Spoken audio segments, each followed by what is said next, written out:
I think goes to the heart of our big challenge we're having about what do we really mean by international cultural relations, in whose interests are we working?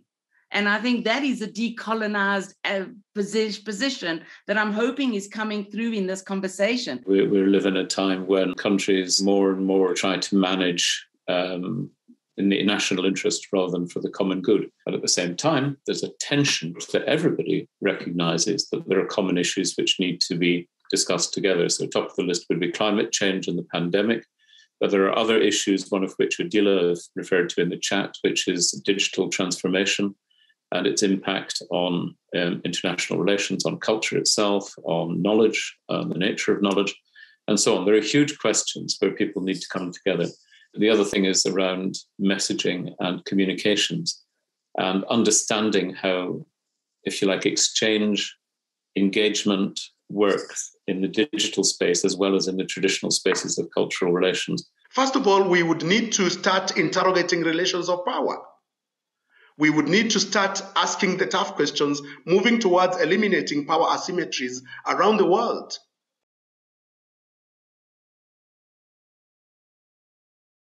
This starts to draw on some of the work that Professor J.P. Singh has been doing, also some of the work we've been doing through our country level evaluations, start to have a look at what is the cultural relations approach and how it can support some of those big global challenges. So we had a look at Norway, we had a look at the Netherlands, we had a look at the US approach and the UK approach to heritage protection. And it found, when it looked at the 4 different approaches, that the cultural relations approach was very similar. But while there was a soft power approach, there were 4 very different approaches to soft power. And these are kind of the top 10 cultural relations keywords that came out of analysing evaluation reports, research reports from these various programs. And you start to see these are kind of echoing some of those cultural relations ingredients.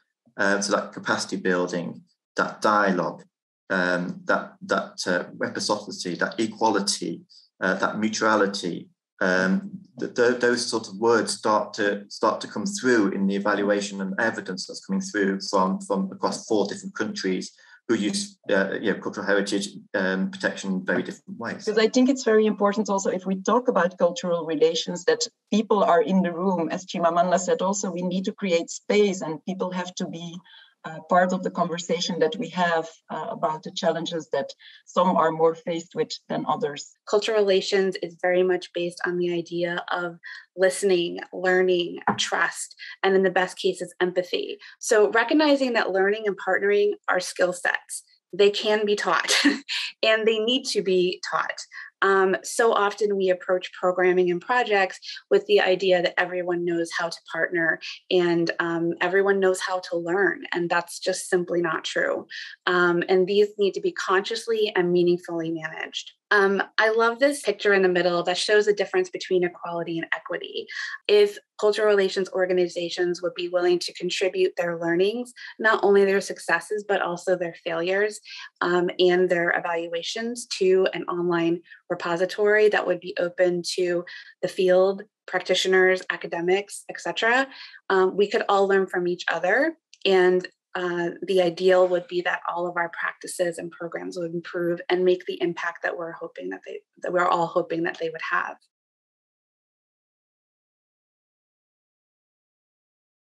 Our research confirmed that cultural and educational activities can indeed provide a shared platform for engagement and cooperation between countries, even when relations in all other areas remain challenging. And the cultural relations activities can still enable people-to-people and even institutional and even intergovernmental dialogue, we found out, an exchange to continue and thrive in the background of, if you like, some of the more performative political conflicts. I believe that it's useful for international intercultural communicators to recognize and relish their own hybridity. This will help in advancing on a path towards trust and resharing or respecting of values in intercultural international dialogue. Denial of something of the other in oneself is turning a blind eye to a basis for intercultural understanding and trust.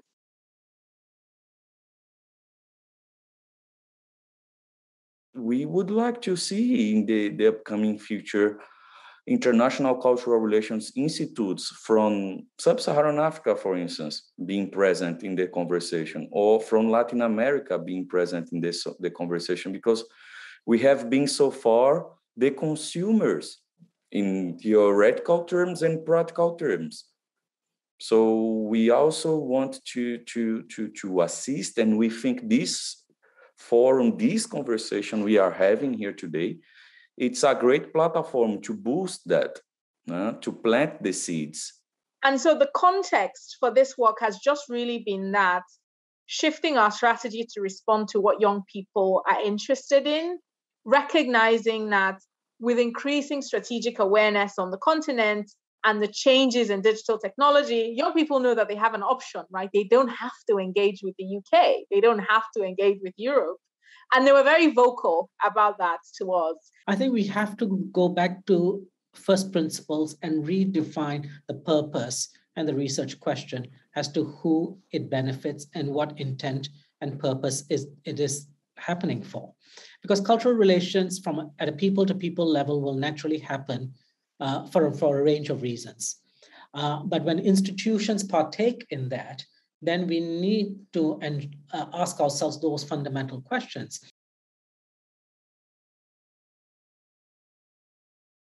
Has anyone ever heard of cultural collaborations being conducted in Tagalog, Khmer, or Tamil? No, I guess not. English is the default language of communication among collaborators. This has many consequences apart from restricting intercultural collaborations to the English-speaking elite in the global South. Here are some. Since language is not a neutral instrument, as Walter Mignolo said in his keynote, and is tied to a particular frame of knowing, intercultural collaboration will be framed by the dominant epistemology of the Western world. My PhD was mostly theoretically framed from Western theories. And that was because normally when you go to the net or when you're doing research and you're accessing articles, most of the books, most of the articles you get are from the West. So it means African knowledge is invisible. So you would find that in many ways, the cultural understanding of Southeast Asia at once is fraught with a fractured dissection of participation of different colonial histories, from the French, the Dutch, the British, and including the new colonialists who are coming through, economic might that's emerging. It's an ongoing process. And I think a lot is going on because in some contexts, most of the local languages are now gaining grounds. But in others, it's still a big problem. And this is really affecting research. This is really affecting people going about everything. You can imagine even in the context of Cameroon, where the Anglophone and the Francophone are fighting, they're going through a crisis now because of language divides.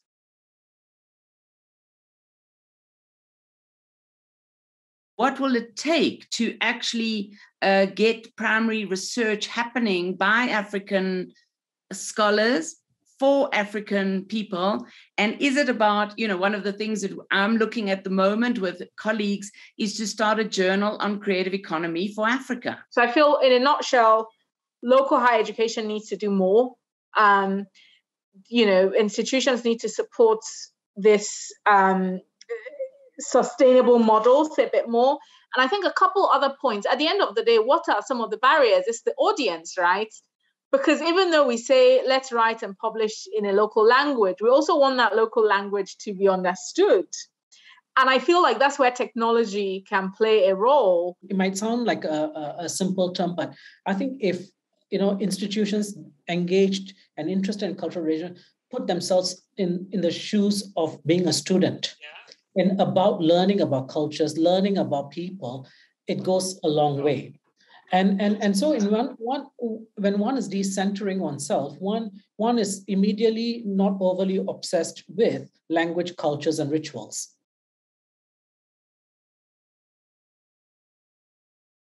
When you talk about decolonization, we're looking at what do we decolonize? We need to start with the individual. We need to start with the mindset. And we also need to look at decolonizing knowledge production and dissemination, and also decolonizing the structure in which this publishing is happening. Because when we look about the structures, we're looking at the editors, the reviewers, and the authors. And when we talk about decolonizing knowledge production and dissemination, we're looking at issues of what knowledge are we talking about? How do we decolonize this knowledge production, and whose knowledge? Because the African knowledge is non-existent. So what are we decolonizing when the knowledge is not there? So we're looking about the decolonizing the mindset. And in order for this decolonization to happen, we need to acknowledge the issue of inequality and injustice that is happening. How to empower local project managers to conceive projects themselves using methodological tools, local methodologies, talking first of all with potential beneficiaries of that programs and projects to understand what they want, what they really want, what it's really needed. And out of that, develop something locally.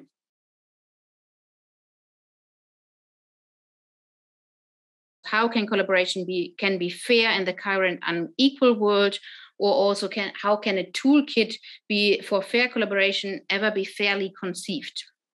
So with these key questions, we kicked off 4 virtual roundtables with the uni community, but also with other practitioners from the, let's say, collaboration field.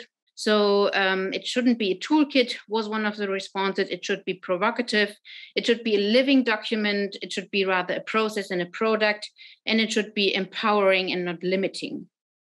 We need to deconstruct our own normality, to decolonize our own minds, using the work of Mignolo to understand modernity without coloniality doesn't exist, or that of Frantz Fanon about the coloniality of the mind of the colonizer and of the colonized. So there are many words and values that unpack unfairness or fairness in cultural relations, equally difficult to understand. And we need to provide room for conversation so that we can really, truly develop a common understanding inside contexts, inside the very context of running projects, doing programming, thinking about the work that one does in a particular country, rather than prescribe what they may be. We need to surface the underlying values related to the idea of fairness. Was clear, very, very clear, is the need to move towards building more bottom-up programs. Another point that we came up with was the need to diversify funding. We saw that funding is usually going to the hands of those who are familiar with application processes and not really opening up opportunities for people, for instance, from the countryside. And in terms of what it's being funded, there is a great need to fund programs which foster intellectual property development, because this is a structural issue that it's very present, and these programs could help to tackle this issue on a national level.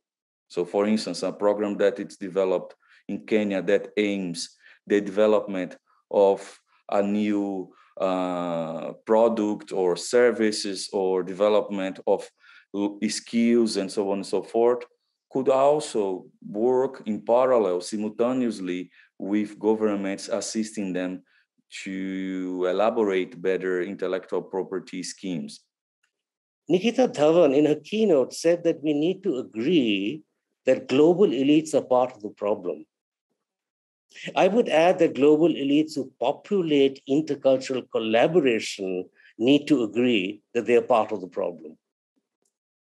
Or, to adapt what Professor Mignolo has said, understanding your location first and asking what's bothering you should be the starting point for intercultural practice. I would say one needs to ask what should be bothering you, because it is not often the case that collaborating artists are bothered by what should be bothering them. By recognizing that they're part of the problem and by asking questions about their location and about what should be bothering them, Collaborating artists would, in effect, be clearing the ground for putting their own privileges and preconceptions, their own assumptions of right and wrong, their complicity in the dominant epistemology under the scanner. And for making all this the very subject of collaborative work.